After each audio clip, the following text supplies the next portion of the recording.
Noah, for the first time in like 4 weeks, we're starting the podcast with the song choices. Yeah, finally. It's about time. I mean, it's been a lot of time where we do a full segment and, we're lucky enough to remember in the second segment. And then there's been a few times where we just completely space it and forget. And there's people that, a lot of people seem to be very interested in this because if we forget, there's like probably 10 to 20 people across YouTube, Spotify, and the occasional like TikTok, Instagram comment that let us know. Like, hey, you forgot the songs, idiots. Yeah. So, and that's kind of good. I mean, when we made this, it was with intentions of people liking it. Yeah. I didn't think we'd make it this far with people being this interested. But dude, me either. But I actually really enjoy this playlist. I've started listening to it just on drives and stuff. Yeah. It's become more than my golf playlist. That's good. Yeah, definitely. And no Ryan song again this week, so we're slowly building it with just Noah and I. My first one, it's a little bit closer to the stuff I was putting in right away, but also a little grungier. We're going with "Come As You Are" by Nirvana. Maybe get the boys pumped up a little bit. And they're not going to get jacked out of their minds, but they're going to feel cool riding down the fairway. This feels like a first tee box. Yeah. Like almost like an intro song. Like now introducing, teeing off first with an average handicap of 28. Yeah, and then your shithead buddy scramble team walks up to the first tee and shanks a couple into the woods. Yep. So I'm gonna kind of fall into the same boat. I just feel like these type of songs just really play well on the course. This leans a little bit more into less grunge, more like dad rock. Okay. So I'm going to go with Send the Pain Below by Scheffler.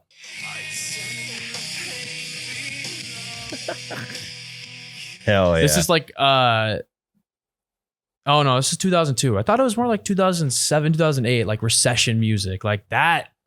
Recession music is a real thing. Like that era just produced a lot of great music. It was fantastic. And I remember just like being in the car as a kid, being like banger after banger after banger.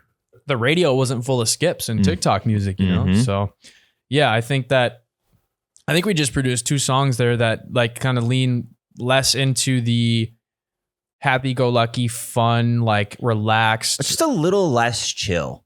Yeah, let's get a little excited. Let's get a little hype, right? Pre-game style on the course. Every once in a while, you need the blood to pump on the course. Yeah, so, for sure. And we've done, I think, kind of a poor job of getting the blood pumping with this playlist. Yes. We can't do it the whole time, but maybe like a third of the time. Yeah. You want people to be able to maybe get excited about their next tee shot. Maybe you're fresh off a birdie or something like that, and you're like, I need to carry this energy over to the next hole. Yep. Somebody play Nirvana right now. Hell yeah. And I added you as a collaborator so you can add shit too. Oh, cool. Because I always lose. You guys are like talking about your songs. I'm just trying to search it and I miss everything you say. Yeah, no, I'll take care of it. Anyway, if you're riding down the fairway, listening to Nirvana, listening to Chevelle, and somebody hits you in the head with a ball and they didn't yell for, who you should call? Who are you going to call, Noah? Mr. Russell Nicolay. Russell Nicolay, the number one injury lawyer in all the Midwest, maybe all the world, if you ask me. Russell treats every single client like family, and he'll make sure that you get whatever you can out of the situation. Like I say, every single episode, he's like a security blanket. Everywhere you go, Russell's in your corner. So if you get injured, give Russell a call. Even if you're not sure it's something that he covers, call him and he'll help you out either way. He'll get you in the right direction or he'll help you out himself. So if you're ever injured, call Russell Nicolay and make them insurance companies shaking their boots a little bit. Get after them. Get after them. Speaking of getting after it, Scottie Scheffler, dude. Death, taxes, and Scottie fucking Scheffler. Dude, wins majors like it's his job because it is. Yeah, honestly. Very, very impressive performance from Scottie. Wins by, I think it's 5 strokes, right? Yep. 5 strokes. 5 strokes. Not a single doubt in his mind that he was walking. Not a single doubt in my mind that he was finishing on Sunday on top. It's so crazy that he can be dominant in such an illustrious tournament. It's like in the same way, like with his Masters wins, like the one Masters when it was him and Cam Smith in the final two. I know you're not the biggest professional golf guy until recently. My knowledge doesn't expand, very far back. So I believe it was the first Masters in 2022. Cam Smith and him were the final pairing on Sunday, and Scottie just pulled away with it. And he just ran away with it, and he missed like 2-foot putts on the 18th green. And still, it was no sweat off his back. And he was just like, nerves got to him, just putted shitty on the 18th green, and still was like, it's fine. I'm good. But one thing I noticed on the PGA Championship, I think I've talked bad about this before, but I've completely changed my mind. I love when a random ass no-name golfer starts playing really good in a major. I'm pretty sure I said the exact opposite like a year or two ago, but I've changed my mind. Watching that Vegas guy dominate on the first 2 days, it's like, who is this man? And he's coming out of nowhere and competing in a major. I think he ended up still finishing top 10, but he obviously, Scottie ran away with it. Tied for fifth. Yeah. And I've never heard of this man in my entire life until Thursday when he was on top of the leaderboards. And I don't know how to say his name. I think it's Jonathan. I would think so, yeah. But Mr. Vegas, what were his scores? What an incredible name, too. Jonathan Vegas. Like, it sounds like a character from like a movie or something. Like, that doesn't sound like a professional golfer in my mind. That sounds like a starting quarterback or something like that. Yeah, he went 64 day one. 64, 70, 73, 72. So, I mean, he had one stroke of brilliance, and now we'll know who this guy is for the rest of time. Jonathan Vegas is a name now on my radar. Hey, and yeah, maybe we'll watch out here for the next couple tournaments here to see if he kind of pops up. Yeah. Goes on a heater, or if it was a stroke of luck here. I mean, that's kind of what Zalatoris did.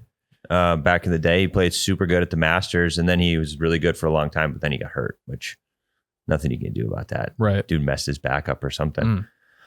But it was a really entertaining tournament, in my opinion. I watched a shitload of it on Friday, a little bit on Saturday, and a little bit on Sunday. I lost the power went out, dude, when they were on like hole 10. Really? Scottie was on hole 10, and a power line went down in my neighborhood. So I was like, whoa. Rainstorming?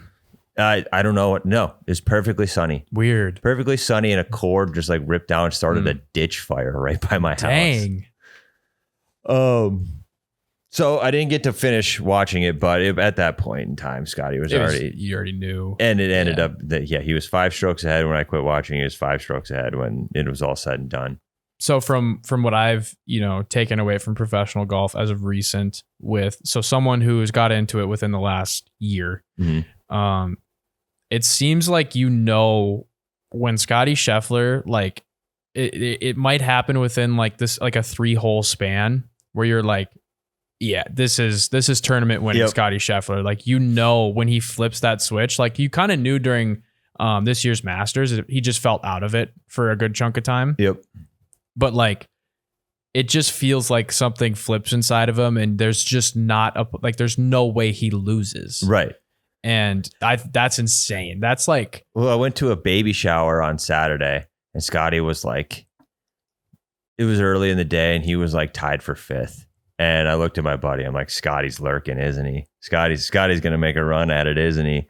And by the end of the day, he was in first. So it's almost like he knows how to conserve like his best golf for last, where it's like consistent. It's good.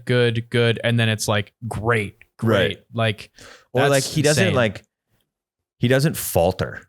Yeah. Like, so his scores 69, 68, 65 on day 3. And then he didn't need to do anything crazy on the final day. He shot a 71 because he was so far ahead already. Yeah, he didn't even have to lock in for that round. He just had to play. Nope. And he is the bane of Bryson DeChambeau's existence. Yeah. Bryson finishing second. He didn't finish in second. In the Masters? No. Yeah. because he dropped out a second, but he was in the final pairing anyway. But Bryson, he's kind of like the always a bridesmaid, never the bride right now. Yeah. He'll get back though. He's won majors before. But with Scottie being so dominant in the PGA Championship, I was thinking about his career and his legacy. And I wanted to see we talked to AI last week. So I wanted to see what AI had to think about Scottie Scheffler again. So I went into ChatGPT and asked it to predict the rest of Scottie Scheffler's career. And at first it just gave me kind of a overview, right? So I'll read the overview of what AI thinks Scottie Scheffler's career is going to be. Projected career milestones, major championships. Given his current performance and consistency, it's plausible that Scheffler could amass between 8 to 12 major titles over his career. His ability to perform under pressure and maintain composure positions him well for continued success in majors. So AI thinks he's going to win at minimum, because he has 3 right now, 5 more in his career, which I don't disagree with. PGA Tour wins with a current tally of 15 wins, and assuming he maintains a high level of play into his late 30s, Scheffler realistically could reach 40 to 50 PGA Tour victories. Wow. That would place him top 5 in all-time wins. World ranking dominance. So now it starts to get into the weeds a little bit more. Scheffler has already spent over 140 weeks as world number 1. If he continues this dominance, he could challenge Tiger Woods' record of 683 weeks at the top. Though surpassing it would require an unprecedented level of sustained excellence. And then it goes to compare him to 3 of the greats. Tiger Woods. While Scheffler's early career mirrors some aspect of Woods' dominance, including a high win percentage in multiple majors at a young age, matching Woods' 15 majors and 18 PGA Tour wins remains a monumental challenge for Scheffler. Rory McIlroy. Scheffler has already surpassed McIlroy in terms of weeks at world number 1 and is on pace to exceed his major and tour win totals if the trend continues. So already projected to be more of a legend than Rory, which again checks out. Jack Nicklaus. Nicklaus' record of 18 major championships is the benchmark. While Scheffler's current pace is impressive, reaching or surpassing this total will require sustained peak performance over the next decade. Yeah. So it's like he needs to play this good for 10 more years to touch Jack.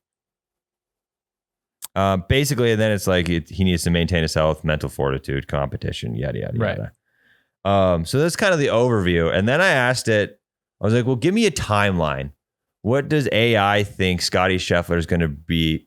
What does AI think Scottie Scheffler's career is going to be over the next 25 years? So here's the timeline. 2025, age 28 right now, wins the PGA Championship, 3rd career major. Finishes the year with 15 plus PGA Tour wins and over 140 weeks at world number 1. Named PGA Tour Player of the Year again. Begins drawing serious comparisons to early Tiger Woods. 2026, age 29. Wins 1 additional major, likely the Open or the US Open. Total major number 4. PGA Tour wins 18 to 20 total. Begins transitioning into the dominant era of his career. So AI doesn't think he's dominant yet. They think 2026 will be the beginning of Scheffler starting the dominant era of his career, which is crazy. If he hasn't entered his dominant era yet, I'm curious to see what 2026 is going to look like. Dude, no kidding. And then 2027 to 2029. This is my favorite thing that AI came out with on this whole experiment. So Scottie will be ages 30 to 32. And it says he wins 2 to 3 more majors during his peak athletic prime. So shout out to AI thinking 30 to 32 is your peak athletic prime, because I'm right there, dude. So 2 to 3 more majors, which puts his total majors by 2029 at 6 to 7 majors. He captures multiple FedEx Cup titles or comes very close. Stays consistently in the top 3 of world rankings. So he thinks he might drop out. I don't think he drops out if 2026 is his dominant era. No way. There's not. I mean, no, not a chance. If AI truly thinks that the best golf from Scottie is yet to come, he's not dropping out of the first spot. Years 2030 to 2033. Scottie is now 33 to 36 years old. Slight dip in weekly dominance, but still wins one major every 1 to 2 years. His total majors by 2033 would be 8 to 10. And he surpasses 35 PGA Tour wins and is now entering Ryder Cup captain figure. So he's the old wizened vet at this point, and now he starts competing for Ryder Cup captainship. Starts a family brand focused chapter of career, a la Jordan or Phil. So they think when Scottie's around 36 years old, he's going to start his own family brand like Jordan or Phil does. Mm-hmm. Years 2034 to 2038. Scottie is now 37 to 41 years old. He plays fewer events now, but stays relevant. Wins one more major. A surprise Masters or Open. Total majors goes to 10 to 11. PGA Tour wins cross the 40 mark, placing him top 5 all time. Becomes a ceremonial figure in golf. Think Phil Mickelson post 40s, but more likable and drama free. I love this. Happened last week a little bit too, where like it's all great informational stuff, and then there's just like a subtle jab or something like that, like random sass from ChatGPT. A little more likable than Phil Mickelson. That's funny. 2039 to 2045. Scottie is now 42 to 48 years old. He gradually transitions to the Champions Tour, which is the old man's tour. Plays occasional PGA events like Tiger, and is inducted into the World Golf Hall of Fame, likely in 2040. His final career totals be majors 10 to 11, PGA Tour wins 42 to 48, world number 1 weeks 200 to 300, legacy top 5 to 7 all-time golfer. Where do you think? Do you think? How do you feel about ChatGPT's guess? I feel like it would start to get into the weeds and get specific, and then it would broaden it a little bit. So it'd be like he's gonna win whatever. It'd pick a year and be like he's gonna win around this many tournaments, and then it would be like 2 to 3 majors this year, which that's a bold statement in and of itself. Because it started to give you gaps. Yeah. So it would be like 3-year gaps instead of. So I think the final guess of like it was 10 to 12 majors. Yep. And then however many tournaments, that I think that's very fair. I think the majors guess is very fine tuned and that's not very broad at all. And I think it's very attainable at the pace he's at right now. I don't know. I think that just kind of assumes that he's going to stay at the same pace that he's at, which is fair and kind of I don't know. I genuinely think it could be a little low. You think so? Mm-hmm. Let's say ChatGPT is right? And we give Scottie the max of every single thing it predicted, right? So we go 12 majors, 50 wins, 300 weeks at number 1. He is firmly cemented in number 2 golfer of all time in most categories. So like number 3 for majors, he'd be behind Jack and Tiger. Number 3 for PGA Tour wins behind Jack and Tiger. Number 2 for weeks at number 1 behind Tiger only, mostly because they didn't have world rankings when Jack was in there. Yeah. Jack was golfing. And then it gave me a graph. Oh, really? Dude, AI is insane. It really is. So it just shows like his career trajectory with like major wins and championships. And it's just from like back here, it looks like those like fake business meetings where it's like, hey, look, stocks up. Hell Good job. Like that's funny. But yeah, that's crazy. I feel like there should just be an open spot in that 3 spot of like all-time golfers. It should be 1C. 1A can be Tiger, Mhm. 1B can be Jack, and then 1C can be open. Nobody's at this rate. It feels like no one's going to catch 1A, 1B. Totally. Yeah. So not to take anything away from them, obviously, because it's like it's literally what they've done is unattainable at this point. So if he made his way up to the third best, golfer of all time, that's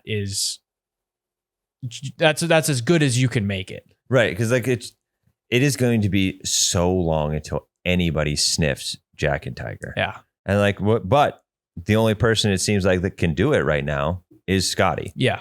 Because there's no young guy that is winning a shitload of majors. Like Ludwig Oberg is very good, but he's not winning a bunch of majors. If we wanted to throw him in the Tiger mix, which we can't, he'd have to be winning majors, and he's not. So Scottie is the closest thing I think we've gotten in a long time. There have been hype around other young guys, like Colin Morikawa had the hype when he was really young. JT and Spieth had it when they were young. But no one's just been able to maintain that extended period of dominance like Scottie since Tiger Woods. And obviously he's number 2 for weeks at number 1. So yeah. And he is at an age where it is possible, but there's got to be some form of a fall off when you hit a certain age. Mm-hmm. So it's not like he's 28. He's not right. He's not old. Yeah.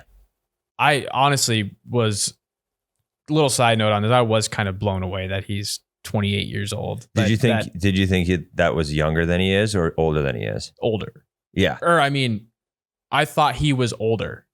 Okay. Yeah. So did I. I thought he was probably 31, 32, 33, that range. I was blown away that DeChambeau and Spieth are both 3 years older than Scheffler. Yeah, totally. And that's someone, obviously, I'm someone who hasn't watched these guys rise up into the rankings. So maybe that's less of a shock for people who have been watching them for however many years they've been competing. Well, I'd heard Scottie's name, but I didn't really know who he was until he started winning that Waste Management Open, Ryan and I. That's where I really started to pay attention. I heard his name before that. Yeah. And so I just assumed that since I'd heard his name, he'd been around for a while longer than he actually was. Yeah. I don't know what it is. He looks old. He just has that look of 30s. I don't know what it is. He just has a certain look. He doesn't look like shit by any means, but total dad vibes. Yes, very much. Very much. Which makes an average Joe athlete like myself gives me, he's kind of representing for guys like me. Makes me feel good watching this guy. Is hey, this is the number 1 golfer in the world right now. Look at this guy. Look what he looks like. This is peak male performance. Hell yeah. So, which is and especially 28 is old in a lot of professional sports. For sure. Not golf. No. Not golf at all. No, because he can, especially, with axe. He's already peaking, or he's hitting his peak of he's winning a lot here, but he's got access to trainers, dietitian, all that type of stuff that he won 3.4 mil from this. Yeah. That he could help maintain his athletic peak for maybe 15, 20 more years if he's able to. Which makes Jack Nicklaus so much more impressive. It really does. It's the technology available to golfers now and just athletes now compared to what Jack had. Yeah. And for him to win 18 majors is stupid. But again, the talent pool isn't as deep. Right. There isn't as many good golfers for Jack to beat. So it's a horse apiece. Yeah. But I think the big thing, obviously the comparison with Tiger that Scottie's being made, the big thing that just makes Tiger so unattainable is he started winning majors when he was 21 years old. Yeah. Scottie won his first one 3 years ago. He's 25. Tiger has a 4-year head start on winning majors, which is just insane, dude. Imagine, what were you doing when you were 21? I was shit canned in my college house. I wasn't nothing that productive. Nothing as productive as, what Tiger was able to accomplish. So I was eating Totino's pizzas and just trying to force myself to go to class. Yeah. And Tiger's out there winning majors.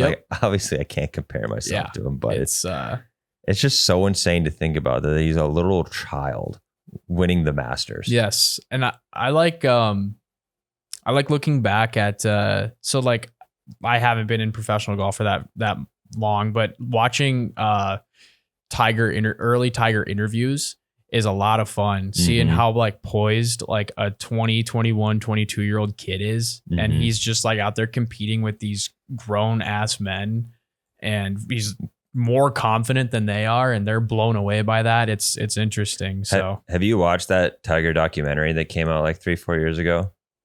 I haven't. I think I've seen clips from it. I have, floating around, but yeah, I have some gripes with it because they don't like Tiger does an interview in it and stuff. So it's a little bit one-sided, but they do a good job of like talking about what his growing up was like. And his dad would just heckle him while they practiced, was just constantly in his shit, trying to screw Tiger up so that when he finally got to actual golf events, they were easier because his dad wasn't there in his ear. So like the gallery could be chirping him, the other players, the media could be chirping him, but it was nothing compared to what his dad was doing to him. I just imagine just like, that's kind of like a funny thought to just be like your dad heckling you while you're trying to play golf. Just like, hey buddy, you fucking suck. Well, like I think Dad, it's like a 10-year-old out there playing. I'm sorry. Yeah. I think he was like blowing air horns and shit at him. That's interesting. I can't imagine like a neighbor or like someone. Oh my God. Someone on the course seeing that and just being like, oh, there they are again. Yeah, they're just pissed off in the moment, but then 10 years later, like, I saw that kid. I saw that kid practicing. Yep. But yeah, great major all around. Next one is the US Open. I think that is in June. Yeah, that's not far. I was like 3 weeks away. Yeah, that's quick. I forget how stacked up they are. Yeah. But the European Open, the Open for all of the spazzes out there, is that one's later in the year. I think that's late August, September, maybe. Or I'm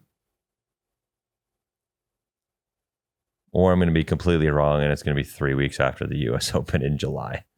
The British Open, or the Open here, is July 17th. God damn it. Can I just be fucking right one time?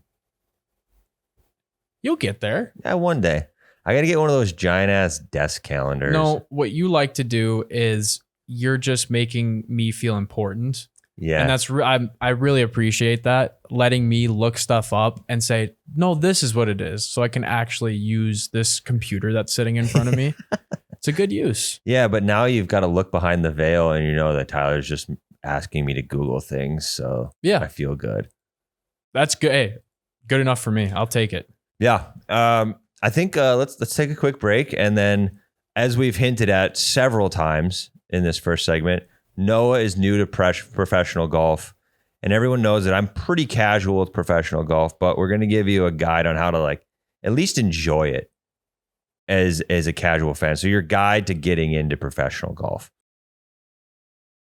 All right, Noah's trying to get into professional golf a little bit more. What seems to be the issue, the hardest thing about getting into it, you think, Noah? I would say just like once peak golf season kind of rolls around, there's a lot of tournaments.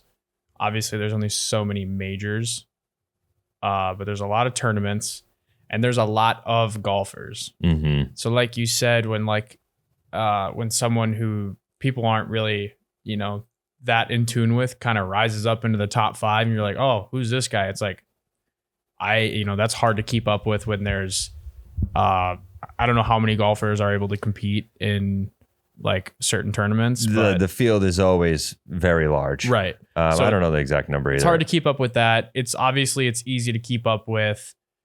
It's easy to keep up with someone like Bryson DeChambeau in my mind because of like, one, it's like how kind of like he's pretty good in front of like a camera and he does the YouTube stuff. So, and I watch a decent amount of like YouTube golf.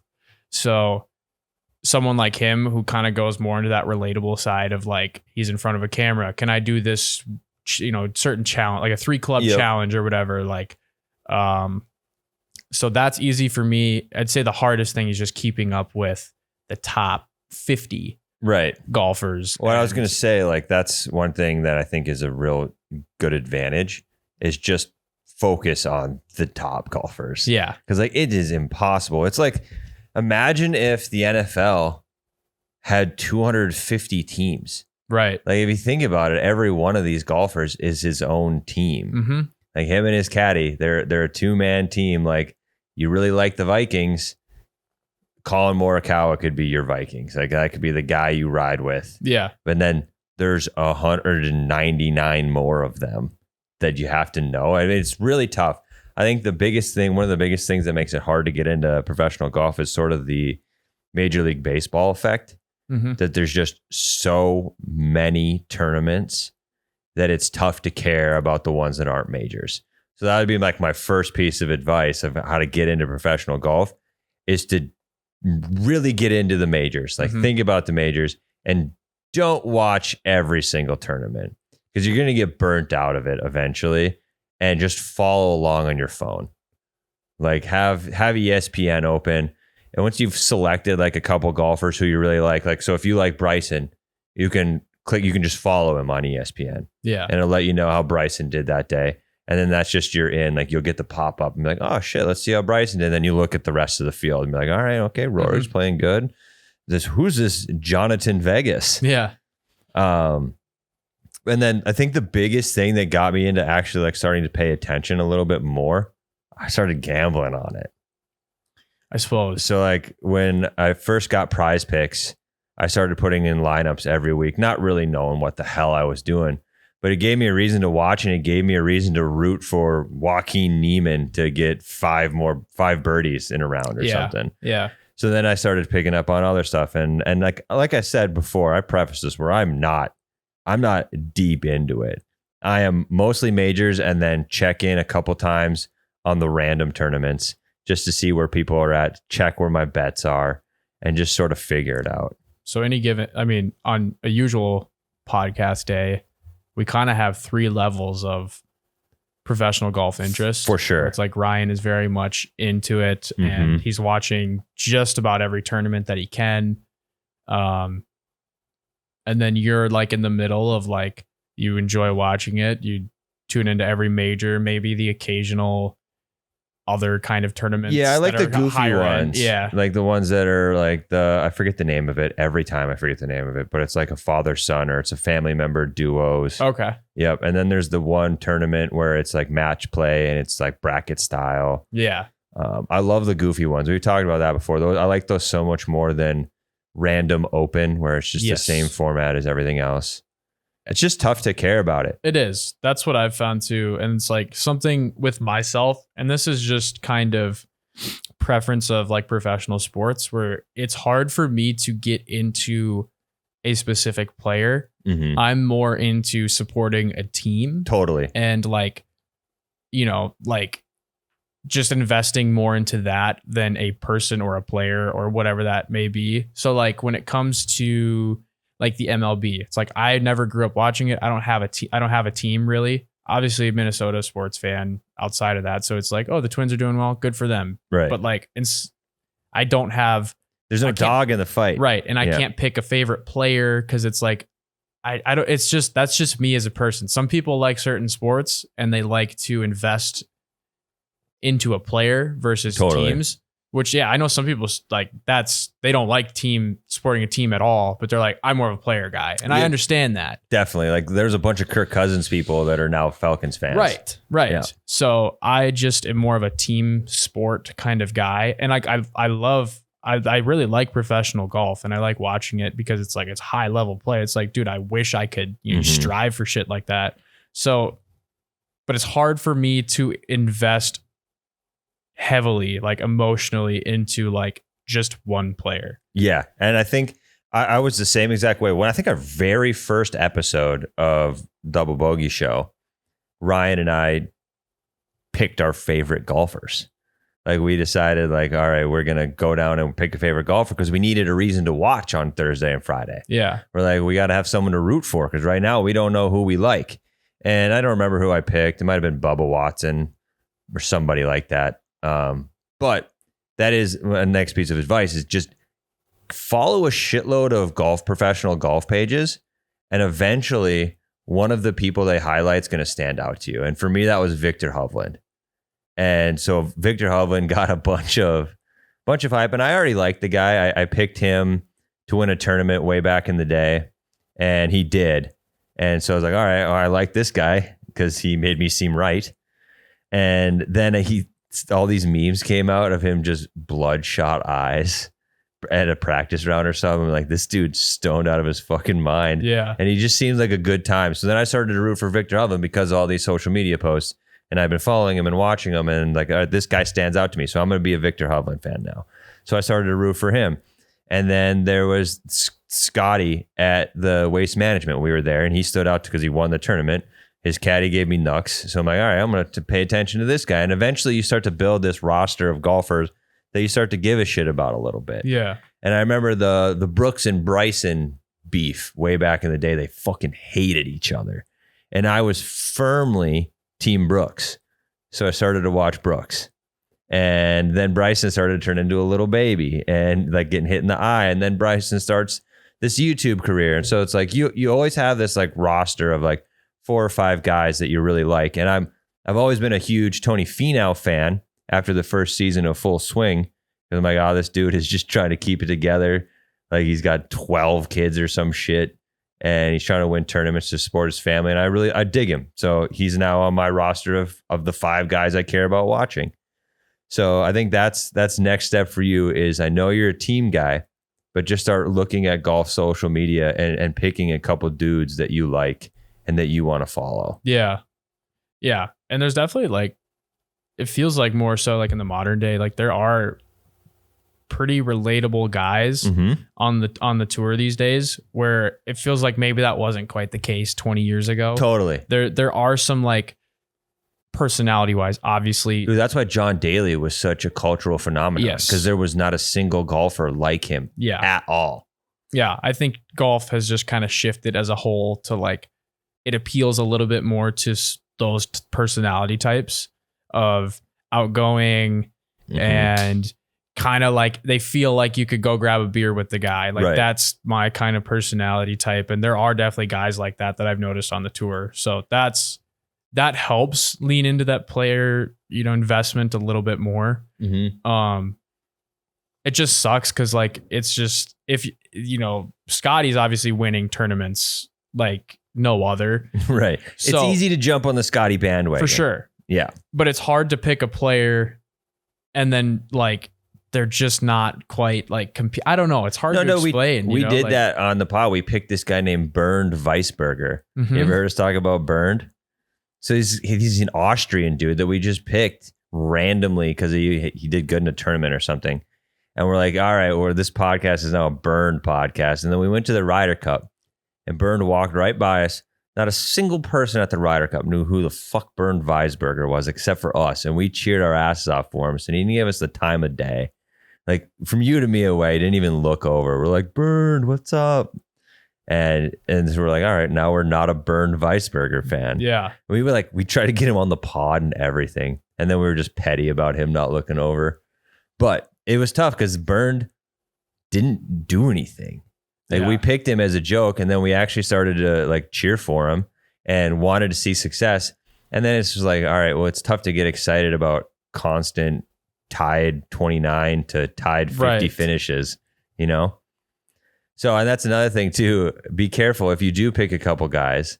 Like, I bet on Tony Finau a lot, and he loses me a lot of money. Yeah. So don't bet on your heroes. Yeah. Just at any given time, it just feels very top heavy. Totally. With talent, obviously, like we just said a second ago, there is the occasional dude that just plays out of his mind. Like, where'd he come from?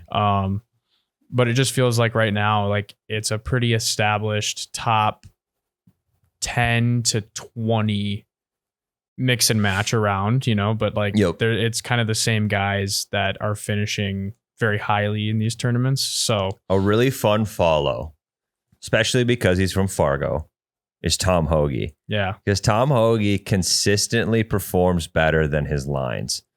Like, Vegas always underestimates Tom Hoagie.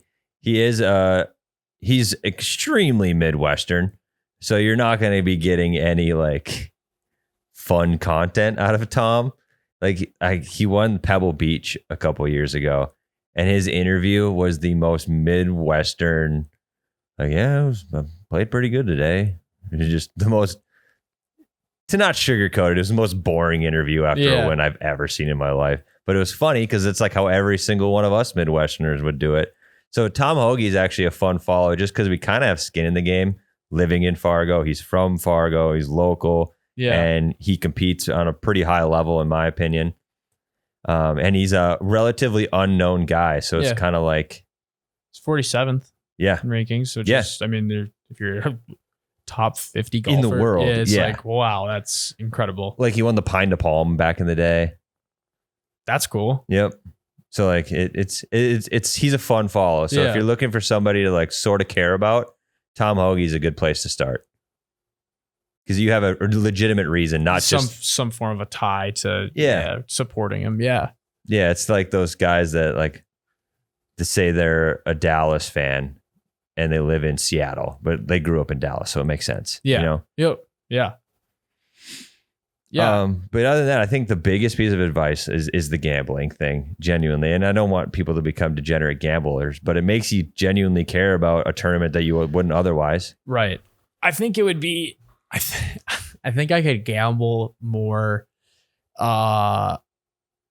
confidently if just regular online sports betting was legal here. Yeah. So you can bet on top 5 finishes, top 10 finishes. There's all different kinds of lines that they have. Whereas like Prize Picks is birdies are better than strokes. Yeah, there's strokes. Sure. There's pars. You can bet on every score. Right. So you can bet on bogeys, you can bet on pars, you can bet on eagles on certain people. Yeah. Or just outright picking a winner would be kind of fun because then you really ride with them where it's like, all right, you bet $1 on one guy to win and he does it for you. You're a fan for life. Yeah, exactly. Yeah. So I think that would lean me into it just a little bit more. And obviously I'm coming around to it as we go. Professional golf just hasn't been something that I grew up with, I guess. Yeah. And because my dad doesn't golf at all. So I didn't, he does he's the type of dude who does 2 times a year kind of thing. So I kind of grew into it myself. And no, you're in the exact same boat I was 4 years ago. Mm-hmm. Just like trying to figure out how the hell to be entertained by this. Very much intrigued by it. And like the Masters this year was super fun. Yeah. That was a lot of fun. And obviously not every tournament is or major is going to turn out like that. It's just not normal. Most of them end up like the PGA Championship. Yes. There's like, there's one random no-namer up top. He's fun to watch a little bit. And then one of the regular top 5 wins. Yeah. Yeah. I think from what I've noticed from a very average fan perspective is like when golf hits those high end like finishes, it is so fun to watch. Mm-hmm. But when someone's just kind of cakewalking the tournament, it's impressive to like, you're like, wow, that's incredible the way that Scottie's playing. It's just not that interesting to watch because he's just kind of dogging everybody. Right. Like that was when I was watching the 22 Masters, I was kind of rooting for Cam Smith, not because I wanted Scottie to lose, but because I wanted it to be a photo finish. Yes. Like playoff holes are some of the most exciting things in golf or in sports, really. Just like the sudden death of it all. I love overtime in every single sport, except for football a little bit. Yeah. But this sudden death overtime in any sport is awesome. So playoff holes are super exciting. Yeah. So I was kind of rooting for Cam Smith to catch up and at least make it interesting. Yeah. And then Scottie pulls away. But I think my favorite thing to gamble on is I do a one lineup for the entire round is usually just a 6-legger and strokes. But then while I'm watching, you can bet on specific holes. Like live betting? Yeah, it's kind of live betting. It's just like anyone that hasn't played hole 15 yet. Like they'll just pick a random hole, and then you'll go like, do you think Bryson's going to have 3 or less strokes on this hole? Got it. And you do a lineup that way, and then you just stay on that hole on the broadcast. Yeah. And just watch your guys roll in and watch your line hit or not the whole way through. And that's kind of fun. Yeah, I see how that could be a lot of fun. That's especially fun not on Sundays, when like the winner isn't going to be crowned, so you can just sit on a hole and not bounce around a bunch. Yeah. So that's one thing I would recommend. I think that's a lot of fun. But other than that, I think that get really into the Ryder Cup. Yeah. The Ryder Cup is a fucking blast. Ryan and I have talked about the Ryder Cup 1,000 times on the podcast, but we can't stress it enough. It's the most fun tournament, in my opinion, to watch in all of golf. Will you Google? I don't think there is one this year.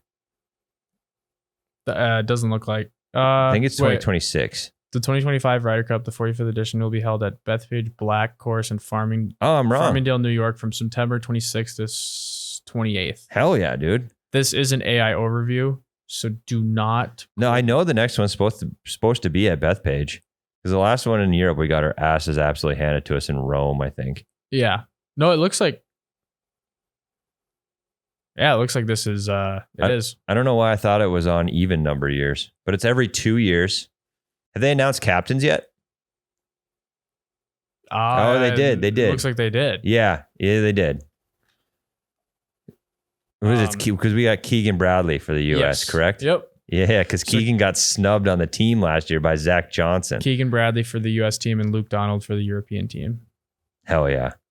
Very excited. I fucking love the Ryder Cup, dude. Yeah, that seems like a lot of fun. And like it is kind of it's in September. So that's kind of like the tail end of golf season where that's in my opinion, because I love fall golf. Mm-hmm. That's when I play the most, I feel like. That's when I really am craving golf, is like, because I'll have a lull in the summer where it's like I'm kind of burn out a little bit, way too much. Yeah, but like, not this year because it doesn't stop. It's been raining for 2 weeks straight here. I know. Can't do shit. The courses will be green though. It's true. They'll be really green here pretty soon, which is nice. Yep. But yeah. Yeah. So lock in on the majors and the cool tournaments like the Ryder Cup. Dive into social media. Pick a couple guys that you care about, and then bet. And I think by the end of the season, you'll be a lot more into professional golf. I'm sure. You got anything else for us today? Nope. That's all I got for today. Cool. Next week, I have absolutely no idea what the format's going to be. Noah's gone. I'm gone. Ryan will be here. We'll let him figure it out. He could absolutely run a podcast by himself. He can't start the board. Yeah. We'll get Jared to start it for him, and we'll just let Ryan talk to you for an hour straight. Yeah. I'm sure he'll bring Miles on probably. Yeah. But we'll let Ryan figure that out. So until then, love you guys. Love you.